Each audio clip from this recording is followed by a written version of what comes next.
नमस्कार दोस्तों, आपका स्वागत है हमारे चैनल पर। कहानियों की श्रृंखला को आगे बढ़ाते हैं और आज सुनते हैं ममता कालिया जी की लिखी कहानी आज़ादी। तो चलिए चलते हैं कहानी की ओर।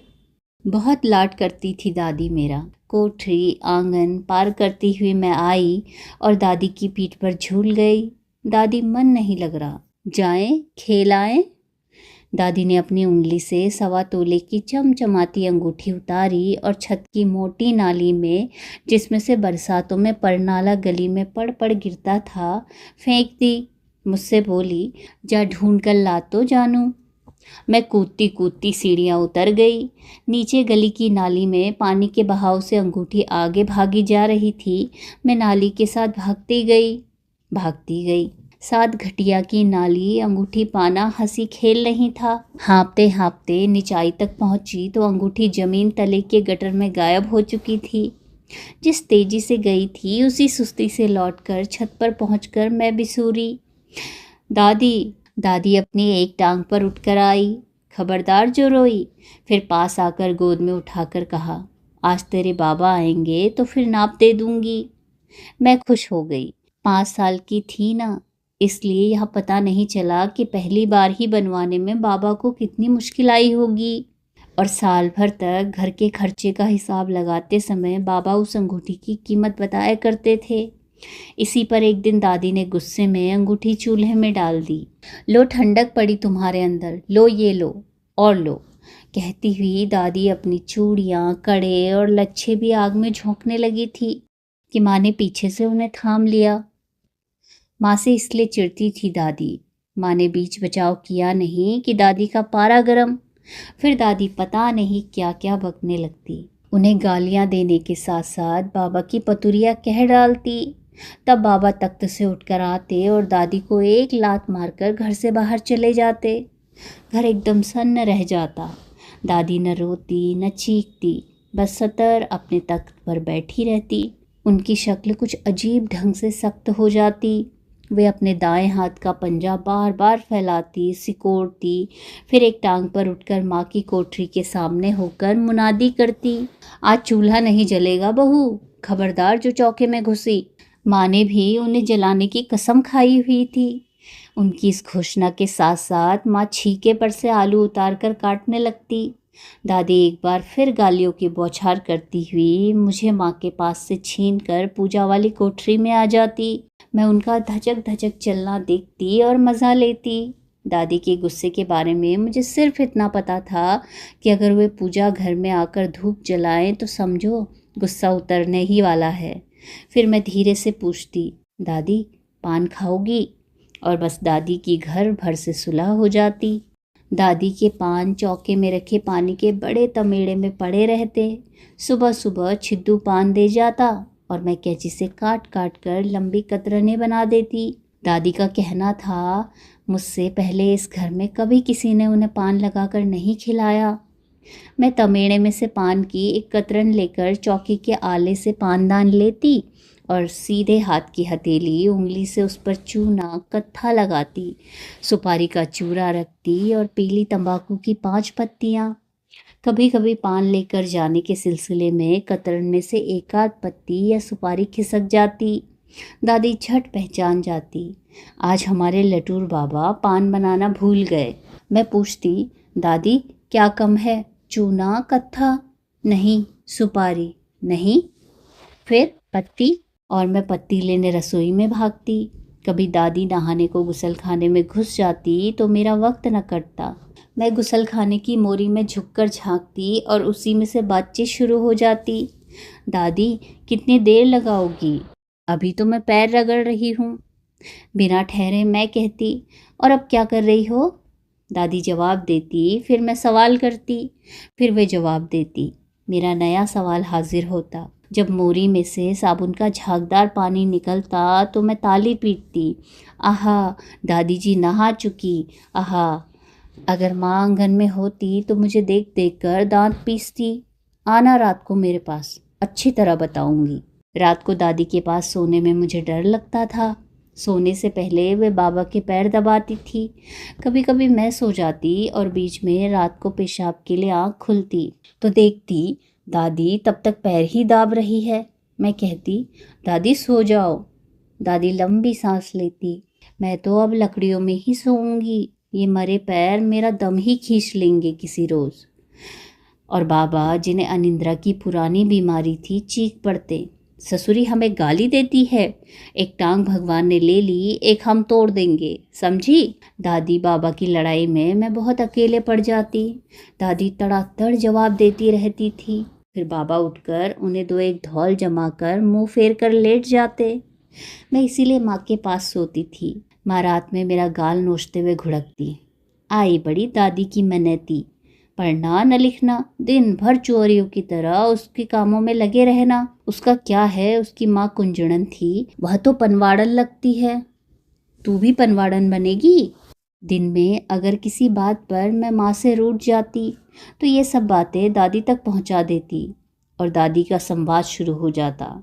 हाँ हाँ, हम कुंजड़न की बेटी हैं, पर तुम कोई कलेक्टर की जाई नहीं हो, तुम्हारा बाप भी वही परचूनिया रहा, तराजू लिए लिए लिए चल बसा, क्रियाक्रम में 20 आदमी ना जुड़े। माँ मेरी तरफ देखती और अंगारा बन जाती। मैं उस दिन दादी का आंचल न छोड़ती। उस रात फिर मेरी पिटाई होती। बचाव के लिए मैं ज़ोर ज़ोर से रोना शुरू कर देती। दादी अपने कमरे से पुकारती, मुन्नी मुन्नी, री बहू, मेरे लटूर बाबा को हाथ न लगाना। हाँ, बाल मेरे बहुत छोटे छोटे थे।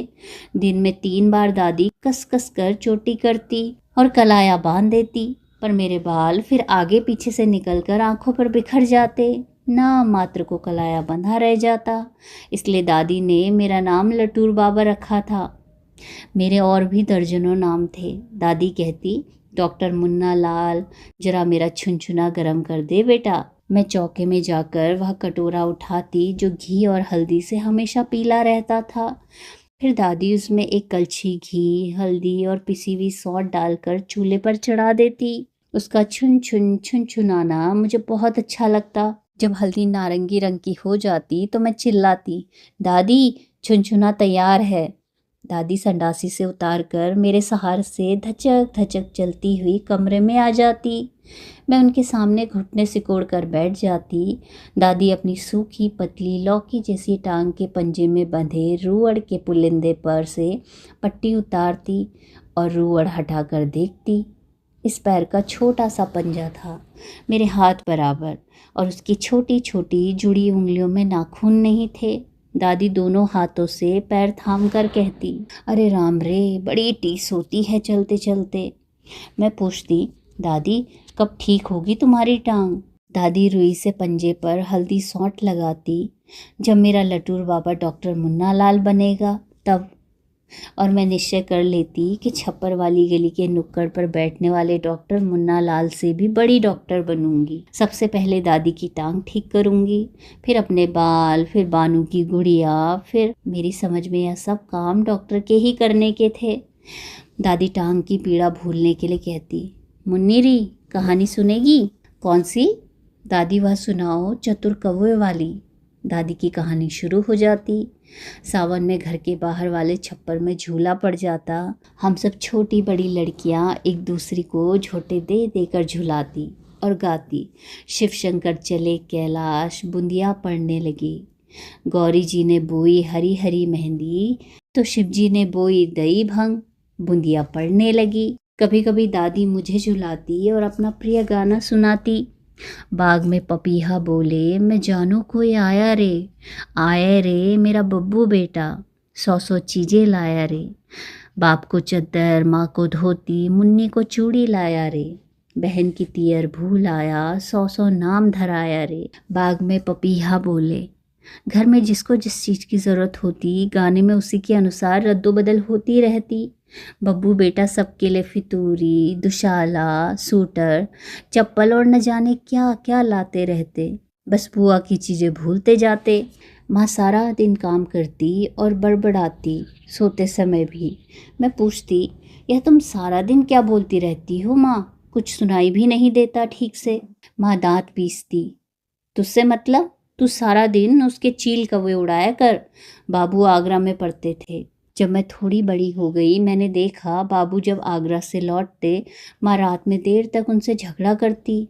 हमारी मिट्टी क्यों खराब करी ब्याह करके, या हमें ले चलो या यहीं अपने हाथ से ख़त्म कर दो। हमसे नहीं होती सारी उम्र बुढ़े बुड्ढी की टहल फिकर। सारा दिन ऐसा लगता है जैसे तख्त पर 2 मेंढक बिठा दिए हों। बाबू गुस्सा हो जाते। गाली गलौज उन्हें बिल्कुल पसंद नहीं थी।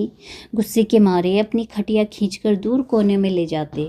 बाबू के आने पर दादी इतनी खुश हो जाती कि लगता वे बिल्कुल ठीक हो गई हैं। न उनका पैर दुखता है, न आंखें पनियाती हैं। उस दिन वे अपने हाथ से खाना बनाती और सामने बैठकर खिलाती।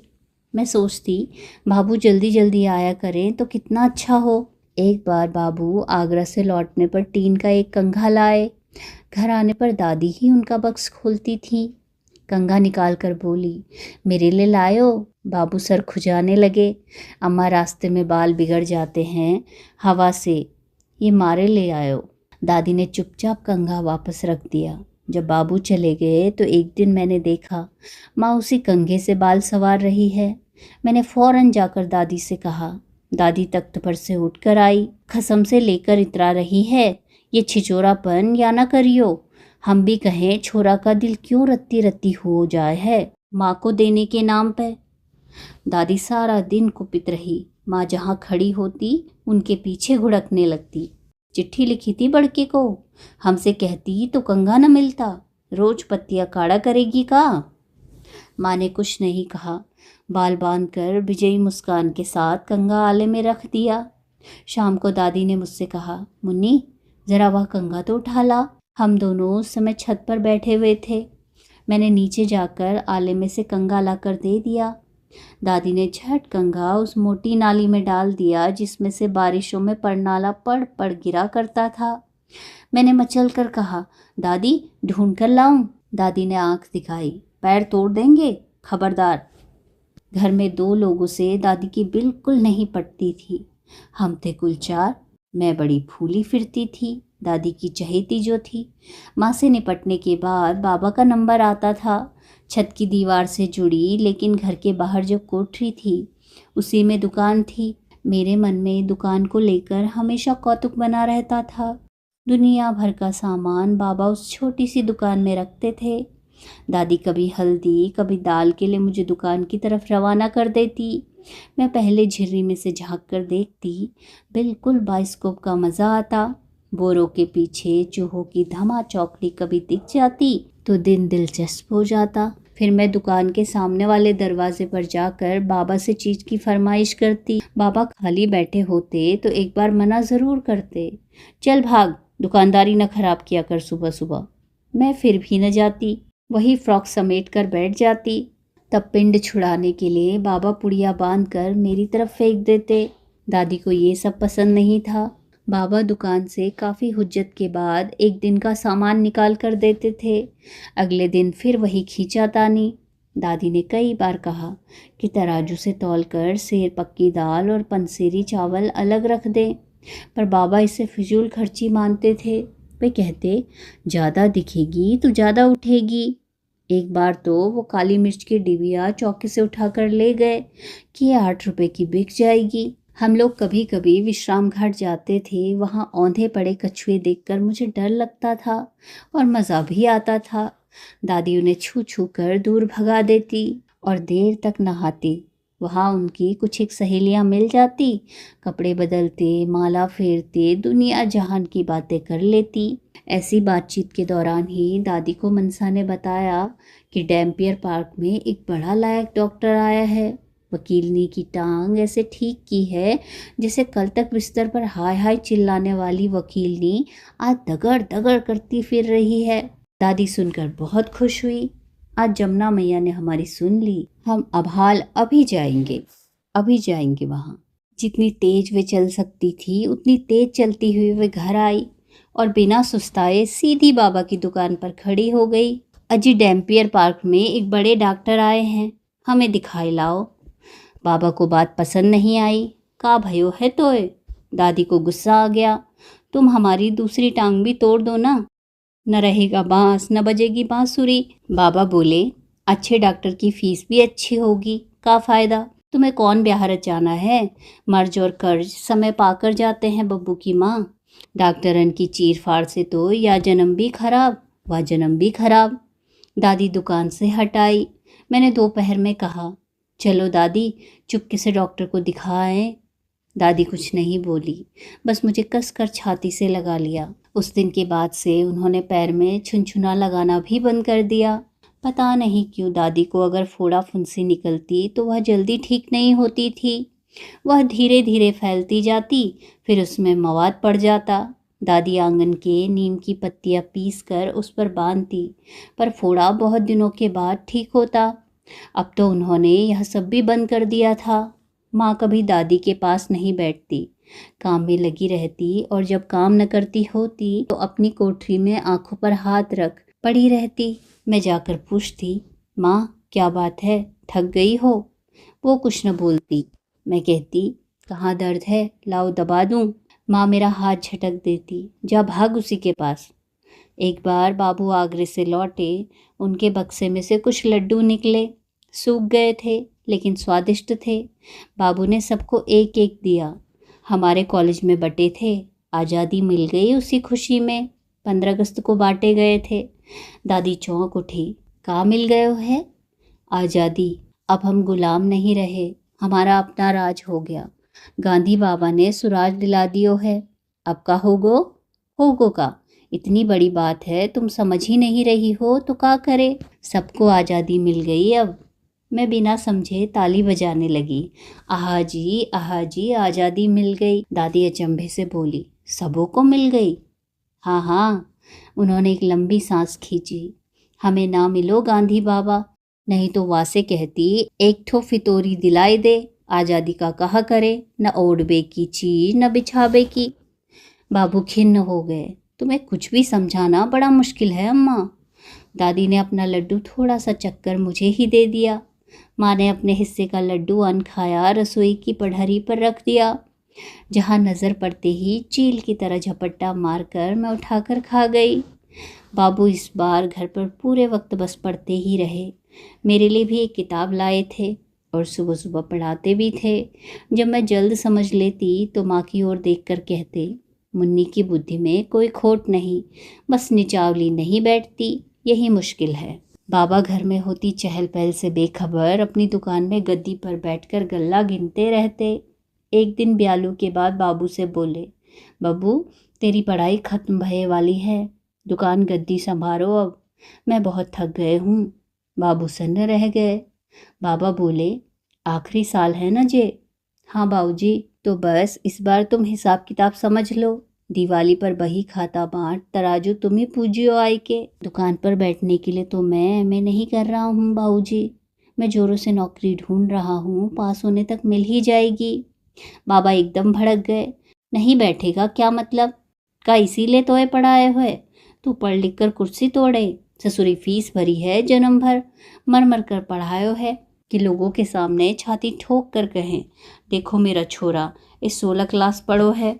बाबूजी दबी जुबान में बोले, लेकिन मैंने तो बुरा तोलने के लिए नहीं पढ़ाई की। मुँह पे नाय तेरी फीस के रुपए, चाहे जा कान सुन चाहे वाह कान, पिछला रुपया भी मुझे लौटाल दे जो अपनी मैया को दूध पियो है।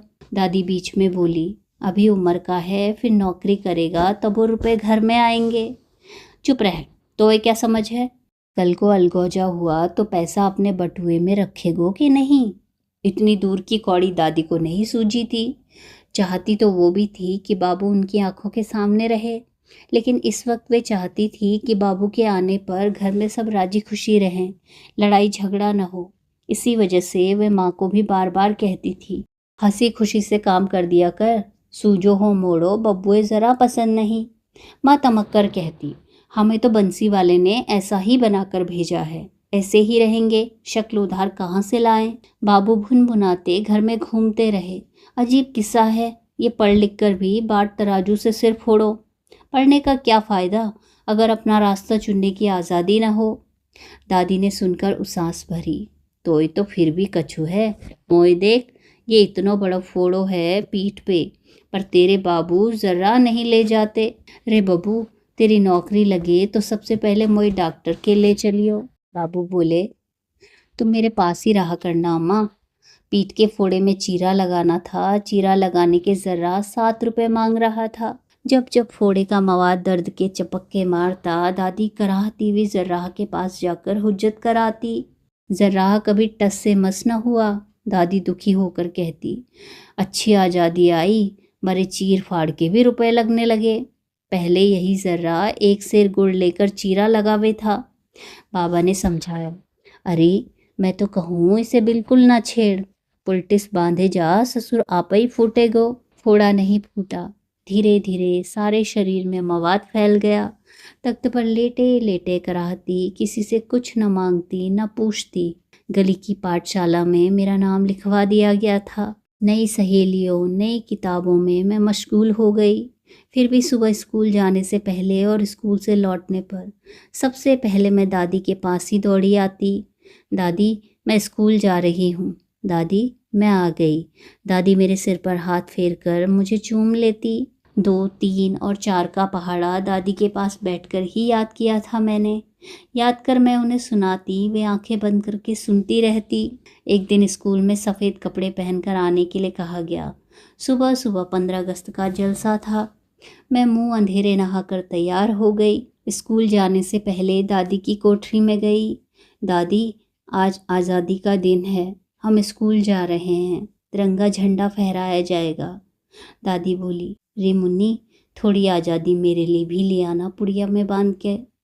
मैं हंस पड़ी। जनगण मन गाने के बाद बहन जी ने सबको लाइन में खड़ा करके बताशे बांटे। दोना भर बताशे थे, लेकिन हम लड़कियों को लग रहा था जैसे झौवा भर हों। कई लड़कियों ने तो उसी समय अपना हिस्सा चबा डाला। मैंने 2 बताशे मुंह में डाले और चूसती रही। घर आते हुए मैंने सोचा, आधे दादी के लिए रख दूंगी और दादी को आज जनगण मन सुनाऊंगी। कोठरी में जाकर मैंने पीठ के पीछे हाथ ले जाकर कहा, देखो दादी, मैं सच्ची मुच्ची आज़ादी लाई हूँ, पुड़िया में बांध कर। यह क्या? दादी न हंसी न बोली, न मेरी तरफ करवट ली। मैं झपट कर दादी के पास पहुँच उन्हें हिलाने लगी। दादी आसानी से नहीं हिली। उन्हें वाकई आज़ादी मिल चुकी थी। तो मित्रों, बहुत बहुत धन्यवाद इस कथा को सुनने के लिए। यदि आपको कहानियाँ पसंद आ रही हैं और मेरे द्वारा किया गया वाचन भी अच्छा लग रहा है, तो कृपया आप चैनल को सब्सक्राइब कीजिएगा और वीडियोस को लाइक और शेयर भी कीजिएगा। मिलते हैं अगली कहानी में। धन्यवाद।